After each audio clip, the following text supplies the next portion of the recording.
3 veggies every time ఎవరి ఇంట్లో అయినా ఉంటాయి. వీటితోనే ఈరోజు ఈవినింగ్ స్నాక్స్ అయితే ప్రిపేర్ చేసేస్తున్నా. రెసిపీ చేయడానికి ఒక స్టోరీనే ఉందబ్బా.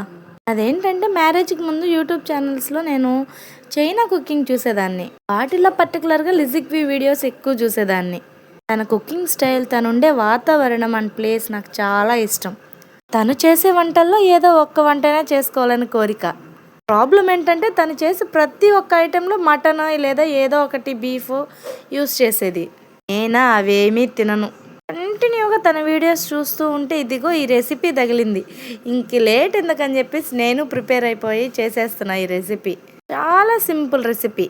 క్యారెట్ని, ఆలూని మంచిగా తురిమేసుకొని దాంట్లోకి ఆనియన్స్ సన్నగా కట్ చేసేసుకోవాలి.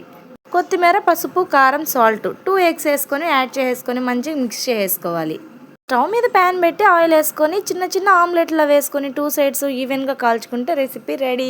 స్కూల్ నుంచి రాగానే పిల్లలకి స్నాక్ ఐటెంలో ఇవి చేసి పెడితే చాలా ఇష్టంగా తింటారు. చిన్న రెసిపీ కదా, ట్రై చేసేసేయండి. అలాగే ఒక చిన్న లైక్ ఇచ్చి సబ్స్క్రైబ్ చేసుకోండి. Bye bye.